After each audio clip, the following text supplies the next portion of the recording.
Okay, for this video, I wanted to cover the IRS Form 851. This is an affiliation schedule that's filed with a Form 1120, corporate income tax return. So this form is filed if you're filing a Form 1120 for a parent company and you are consolidating all of the operations for your subsidiary C corporations. Okay, so this video is a follow-up to the IRS Form 1122. The 1122 is the form you need to file that's an election to treat subsidiary C Corps as part of the consolidated group.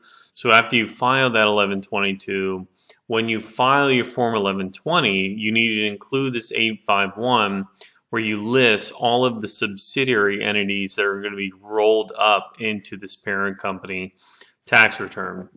So the form is actually relatively straightforward. So in this example, we have our parent company here. This is the ultimate parent company that's filing 1120. So the 1120 will be filed in its name using this EIN and address. And so what they need to do is they need to list the subsidiary corps that are filed as part of this consolidated return. So in this example, we have a very simple example where it's just one subsidiary entity. So we have the parent company, we have one subsidiary company, that's the EIN for the subsidiary company. And then in these two columns, we indicate what portion of any kind of overpayments or taxes that were apportioned as part of the payments during the year are attributed to these entities. In this case, we're just leaving it as 0. So we would enter 0 here. In part 2, we provide more information on the common parent and the subsidiary. So again, this is the common parent company Inc. The PBA code is the code for the trade or business that the entities are engaged in. So we have our subsidiary company here, the parent company.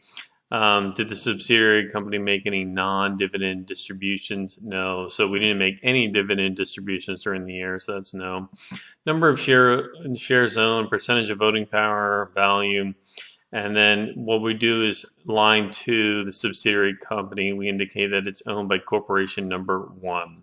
So this is the common parent entity. Part 3, this is only filled out if we have any kind of changes in holdings during the year. In this case, no. Answer all these questions here. And then in part 4, a similar issue, right? Did the corporation have more than one class of stock outstanding? No. We have a very simple corporate structure. It really is just a parent company. Let me go back to the top here just to kind of illustrate the fact matter. This really is just a parent company that's a C Corp that owns 100% of a subsidiary. So very simple corporate structure, but all the same, it's still needed to file an 1122 to elect to be a consolidated return. And then with the Form 1120 for this parent company, it needs to include this Form 851. Okay, so that covers it for this video. If you have any questions, please leave me a comment below. And I look forward to seeing you again on the next video. Thank you.